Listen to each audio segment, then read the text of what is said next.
सर्व आदरणीय विद्यार्थी मित्रांनो नमस्कार। महाराष्ट्र सेट परीक्षा पेपर क्रमांक 1 मधील 8वा unit ICT information and communication technology या युनिटच्या अंतर्गत येणारा डिजिटल इनिशिएटिव्ह बद्दल आपण चर्चा करीत होतो। ह्याच्यामध्ये येणार एक नवीन डिजिटल इनिशिएटिव्ह आहे। हे तर खूप जुन्या डिजिटल इनिशिएटिव्ह आहे। ह्याचं नाव आहे इनफ्लिबनेट। इनफ्लिबनेट म्हणजे काय? इनफ्लिबनेटचा फुल फॉर्म काय आहे? इनफ्लिबनेटचा केंद्र जे त्याचा मेन हेड ऑफिस कुठे आहे, कोणी हे सुरू केले, कशासाठी सुरू केले, इनफ्लिबनेटचा काय फायदा होतो, इनफ्लिबनेटच्या अंतर्गत कोणकोणत्या प्रोजेक्ट आणि कोणकोणत्या ॲक्टिव्हिटीज घेतल्या जातात त्याच्यावर आपण इथं चर्चा करूया। अतिशय महत्त्वाचा हा व्हिडिओ आहे। आपण लक्षपूर्वक हे कन्सेप्ट समजावून घ्या। नेट एग्जाममध्ये अनेक वेळा याच्यावरती प्रश्न विचारलेले होते। हे सगळे प्रश्न एकत्रित करून बोर्डवर मी त्याच्या आधारे हे पॉइंट्स मी लिहिलेले आहे। चला, इनफ्लिबनेट म्हणजे त्याचा फुल फॉर्म होतो information INF information, LIB information and LIB म्हणजे लायब्ररी, नेट म्हणजे network, information and library network, information and library network. ह्याचं केंद्र आहे गुजरात येथे गांधीनगरमध्ये। बरोबर हो चिन्ह? हां, गुजरात येथे गांधीनगरमध्ये ह्याचं केंद्र आहे। तर UGC अंतर्गत युनिव्हर्सिटी ग्रँट कमिशन यांच्या अंतर्गत ही एक प्रोजेक्ट सुरू केलेले होती। UGCच्या अंतर्गत inter university centre IUC inter university centre म्हणून 27 फेब्रुवारी 1991 मध्ये इनफ्लिबनेटचा सुरुवात झाली। हे जे प्रोग्राम इनिशिएटिव्ह होता हे 27 फेब्रुवारी 1991 ला सुरुवात झाली इंटर युनिव्हर्सिटी सेंटर म्हणून। मग नंतर 1996 ला म्हणजे 16 मे 1996 ला इनफ्लिबनेट्सला एक इंडिपेंडंट ॲटोनॉमस स्वतंत्र असे एक इन्स्टिट्यूशन तयार करण्यात आले। 16 मे 1996 ला स्वतंत्रपणे। मग नेमकं इनफ्लिबनेटचं काय काम आहे जर आपण जनरली पाहिलो तर आपल्या देशात जे काही विद्यापीठ आहे, सेंट्रल युनिव्हर्सिटी आहे, स्टेट युनिव्हर्सिटीज आहे, प्रायव्हेट युनिव्हर्सिटीज आहे आणि कॉलेजेस आहे। या युनिव्हर्सिटीमधला जो लायब्ररी आहे, त्या लायब्ररीमध्ये सुधारणा करायचं आहे, त्या लायब्ररीमध्ये अपग्रेडेशन आणायचं आहे, प्रत्येक लायब्ररी डिजिटलाइज्ड करायचं आहे, प्रत्येक लायब्ररी एकमेकाला जोडायचं आहे, प्रत्येक लायब्ररीचं एक नेटवर्क तयार करायचं आहे। युनिव्हर्सिटीमधील आपलं भारत देशामधील जेवढं काही विद्यापीठ आहे, कॉलेजेस आहे, युनिव्हर्सिटीज आहे, ह्या सर्व विद्यापीठातील लायब्ररींचा एकमेकाशी जोडणी करून युनिव्हर्सिटीमधील आणि कॉलेजेसमधील आपलं भारत देशामधील सर्व लायब्ररींचा अपग्रेड करणे, हाय लेवल करणे, ह्याला डिजिटलाइज्ड करणे ही ह्याचा प्रमुख उद्देश आहे। कशाचा? इनफ्लिबनेटचा। मॉडर्नायझिंग युनिव्हर्सिटी लायब्ररीला एक मॉडर्नायझेशन आणायचं आहे। जे ट्रेडिशनल मेथड आपण विद्यापीठात जाऊन पुस्तक घेतो आणि पुस्तक देतो, हे ऑफलाईन मेथड झाला। मग तुम्हाला जे पुस्तक पाहिजे ते पुस्तक लगेच इंटरनेटद्वारे त्या पुस्तकाचं नाव आपण लिहिलो तर लगेच हे पुस्तक कोणत्या विद्यापीठाच्या कोणत्या लायब्ररीमध्ये, कोणत्या रॅकमध्ये, कोणत्या लाईनमध्ये हे पुस्तक अवेलेबल आहे हे तुम्हाला लगेच झटकीपट माहिती मिळतो। जर एखाद्या विद्यापीठात नसेल तर दुसऱ्या विद्यापीठात असेल तर त्या विद्यापीठाचा पूर्ण माहिती तुम्हाला ऑनलाईनमध्ये माहिती मिळून जातो। इनफ्लिबनेटमध्ये देशातील लायब्ररीमध्ये जेवढं पुस्तक आहे प्रत्येक विषयांचा माहिती इथं अवेलेबल आहे। त्याच्यानंतर इन्फॉर्मेशन ट्रान्सफर आणि ॲक्सेस, इन्फॉर्मेशन ट्रान्सफर करणे आणि इन्फॉर्मेशन ॲक्सेस करणे, आणि हे प्रत्येक विद्यार्थ्यांचा राईट्स आहे म्हणून इनफ्लिबनेटचा सुरुवात झालेली आहे। समजा आता अक्कलकोटमधील कॉलेजमधील एखादा विद्यार्थी एक पुस्तक अभ्यास करायचं असेल आणि तो पुस्तक इथं अक्कलकोटच्या लायब्ररीमध्ये नसेल तर तो पुस्तक कुठे अवेलेबल आहे त्या विद्यापीठाचा लिंक इथं तुम्हाला मिळून जातो आणि तो पुस्तक तुम्ही ऑनलाईन थ्रू कंटेंटद्वारे तुम्ही अभ्यास करू शकताय। हे सर्वसामान्य त्याचा अर्थ आहे. Connect libraries in India. हां, कनेक्ट ಲೈಟ್ ಗೆಲ್ಲಮ್ಮ ಗೆಲ್ಲ ಲೈಟ್ ಇಲ್ಲ ಏನು पण ಇಲ್ಲ ಹಿಂಗೆ ತೆಗಿ ನೋಡಮ್ಮ. ಇದು ಕಾಣಿಸ್ತದೇನು? ಇದು ಕಾಣಿಸೋಣ. ಇದು ಬೋರ್ಡ್ ತೆಗಿ ನೋಡಮ್ಮ. ಸಾಕು ಇಲ್ಲಮ್ಮ, ಇದು ಬೋರ್ಡ್ ಮೇಲೆ ಕಾಣಿಸ್ತದೇನು? ಏನು ಕಾಣಿಸಲ್ಲ. ಇದು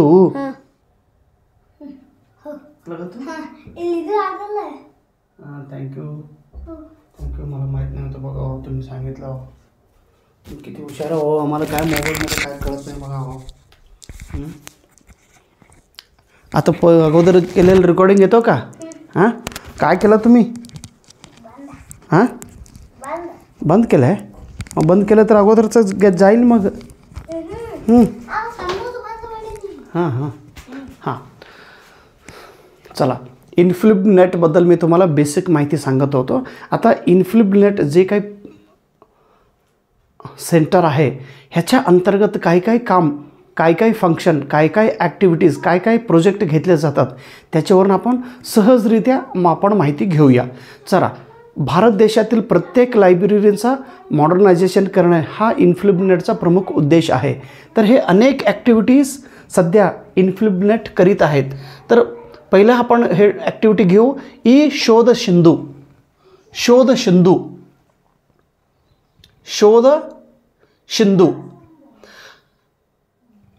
सिंधू म्हणजे काय ह्याच्यावरनं मी तुम्हाला एक व्हिडिओ बनवलं होतं. ते पूर्ण डिटेलमध्ये पाहून घ्या. म्हणजे ई जर्नल्स,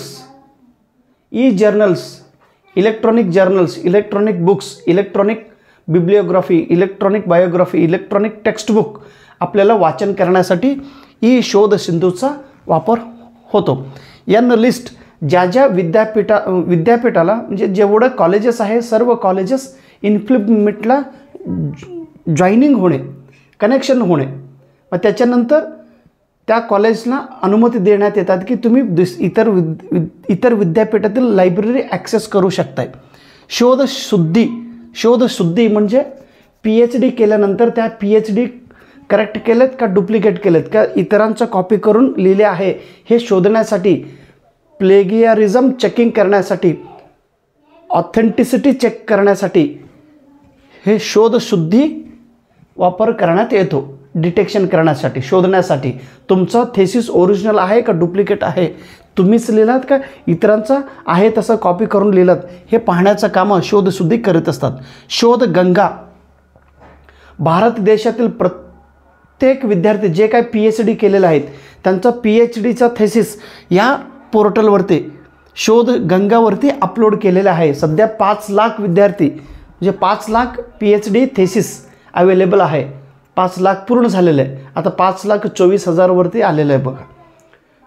सॉफ्ट कॉपीज म्हणजे it is reservoir of Indian thesis म्हणतात. इंडियन थेसिसचा हा एक संग्रह केलेले एक साठा आहे. त्याच्यानंतर शोध गंगोत्री. हे काय, हे परीक्षेला विचारलेले होते बघा प्रश्न. शोधगंगा आणि शोध गंगोत्रीमध्ये काय फरक आहे. शोधगंगामध्ये पूर्ण PhD झाल्यानंतर PhDचा थेसिस ह्याच्यामध्ये अवेलेबल असतात आणि शोध गंगोत्रीमध्ये PhD पूर्ण होण्या अगोदर जेव्हा आपण PhD करतो, PhDचा करण्यापूर्वी सुरुवातीला आपल्याला एक सिनॉप्सिस लिहावा लागतो. म्हणजे शॉर्टमध्ये आपण काय करणार आहोत, कोणत्या विषयावरती आपण रिसर्च करणार आहोत, आपलं रिसर्च काय असणार आहे. म्हणजे ओरिजिनल जे थेसिस आहे त्या थेसिसच्या सुरुवातीला एक 7-8 पेजेस पूर्ण त्या थेसिसबद्दल ब्रीफमध्ये माहिती अगोदर लिहावं लागतात. Synopsis of PhD.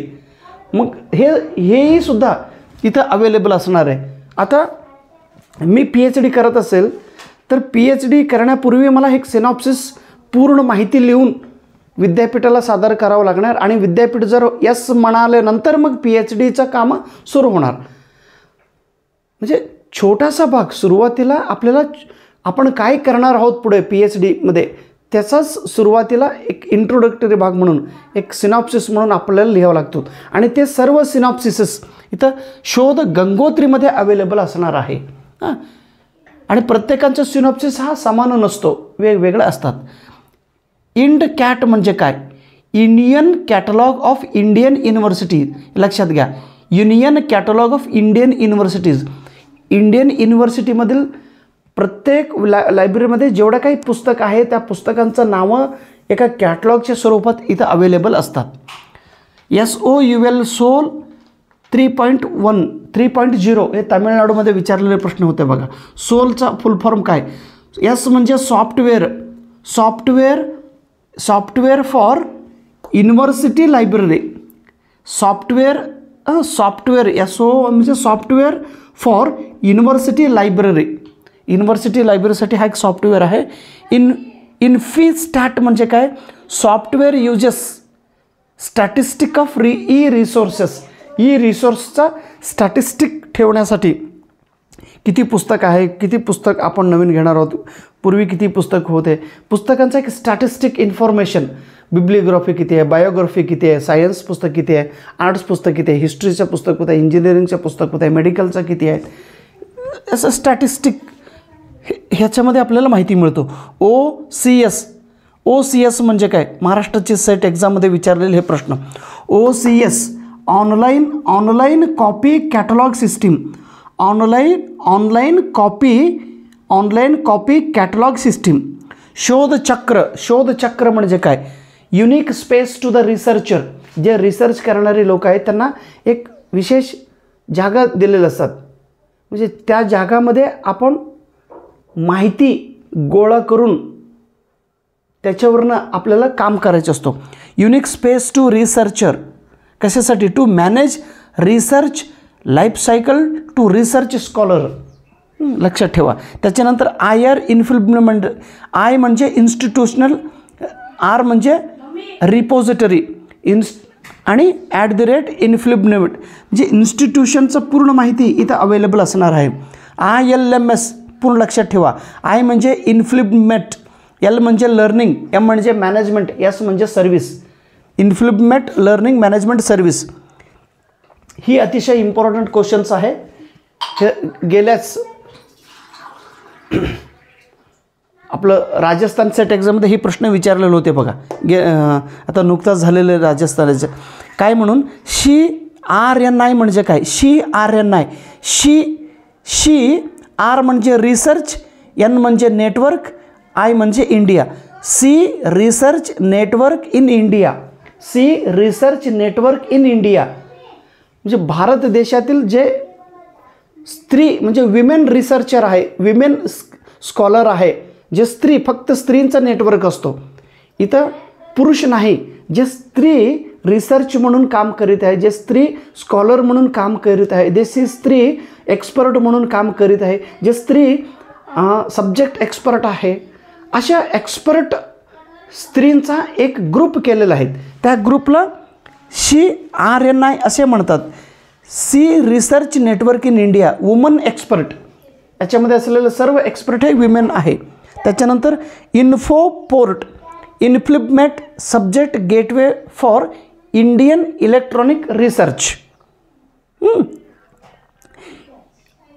हे जे मी माहिती सांगत आहो हे लायब्ररी सायन्सच्या विद्यार्थ्यांनी डिटेलमध्ये लक्षात ठेवा. हे पेपर क्रमांक 2 मध्ये ह्याच्यावरून तुम्हाला कमीत कमी 3 प्रश्न विचारतात. 3 प्रश्न म्हणजे 4 मार्क झाला, म्हणजे कमीत कमी 3 प्रश्न म्हणजे 6 मार्क झाले बघा. ह्या व्हिडिओमधून तुम्हाला 6 मार्क पेपर 2ला मिळणार आहे आणि पेपर 1ला 1 मार्क म्हणजे 1 प्रश्न 100% येतो इन्फ्लुएन्समेंटवरून. त्याच्यानंतर INFED इन्फ्लुएन्समेंट ॲक्सेस मॅनेजमेंट फेडरेशन. मग आता मेजर प्रोजेक्ट काय आहे? विद्वान. हे एक्सपर्ट लोकांचे डाटा इथं असणार आहे. एक्सपर्ट लोकांचं विद्वान आपण म्हणतो. सब्जेक्ट एक्सपर्ट लोकांचं नावं इथं त्यांचा प्रोफाईल असणार आहे. इथं प्रोफाईल कोणाचं असणार आहे? स्त्री एक्सपर्ट लोकांची प्रोफाईल असणार आहे, बायोडाटा असणार आहे. EPG पाठशालाबद्दल एक डिटेलमध्ये मी तुम्हाला व्हिडिओ केलेला आहे. EPG पाठशाला म्हणजे जे युनिव्हर्सिटी पोस्ट ग्रॅज्युएट विद्यार्थ्यांसाठी इलेक्ट्रॉनिक बुक्स अवेलेबल आहे इथं. विद्यामित्र म्हणजे काय? It is a portal. It is a project under by INFLIBNET. Online learning portal आहे. प्रत्येक विद्यार्थ्याला इथं quizzes, exams, information, study material, online video, online audio हे सर्व इथं मिळून जातात तुम्हाला. Online learning portal. MMTT हे हे हे काल झालेल्या कर्नाटकच्या सेट एक्झाममध्ये विचारलेले प्रश्न आहे. 13 जानेवारी 2024 रोजी कर्नाटकच्या सेट एक्झाममध्ये ही प्रश्न होते बघा. MMTT प्रोग्राम म्हणजे काय? MMTT म्हणजे M म्हणजे माळविया, माळविया, M म्हणजे mission, Malaviya mission teacher training program, Malaviya mission teacher training program. त्यांनी फुल फॉर्म विचारलेले होते कर्नाटकच्या सेट एक्झाममध्ये. MMTT program, Malaviya mission teacher training program, ही सुद्धा कोणाच्या अंडरमध्ये? इन्फ्लिबनेटच्या अंडरमध्ये ही प्रोग्राम्स, ही प्रोजेक्ट, ही ॲक्टिव्हिटी राबवले जातात. UGC MOOC हे ॲक्टिव्हिटी ते राबवल्या जातात. स्वयंप्रभा जे 40 DTH TV चॅनल्स आहे हायर एज्युकेशनसाठी आणि हायस्कूल विद्यार्थ्यांसाठी. PM विद्या 280 DTH TV चॅनल्स राबवले जातात आणि साथी कॉम्पिटिटिव्ह एक्झाम प्रिपरेशन करणाऱ्या विद्यार्थ्यांसाठी 7 DTH TV चॅनल्स याच्यामध्ये सुरू आहे. त्याच्यानंतर NIRF national institutional ranking framework, सध्या आपल्या भारत देशात पहिलं रँकिंग युनिव्हर्सिटी कोणतं आहे, इन्स्टिट्यूशन कोणतं आहे, दुसरं इन्स्टिट्यूशन कोणतं आहे, हे रँक ठरवण्याचे कामं हे करतात. ENBA national board of accreditation engineering कॉलेजचं रँकिंग करण्यासाठी. NAC हे बेंगळूरमध्ये हेड ऑफिस आहे. ह्यांचं डाटा कलेक्शन करून पब्लिश करण्याची कामं इन्फ्लिबनेट करीत आहे. ओके, अतिशय डिटेलमध्ये मी तुम्हाला माहिती सांगितलेलं आहो आणि खूप इम्पॉर्टंट आहे. विशेष म्हणजे पेपर क्रमांक 2 लायब्ररी विद्यार्थ्यासाठी ही व्हिडिओ अतिशय उपयुक्त आहे आणि पेपर क्रमांक 1 मध्ये कमीत कमी ह्याच्यावरून एक प्रश्न विचारले जातात दरवेळी. व्यवस्थित लक्षात ठेवा. Thank you so much. नमस्कार.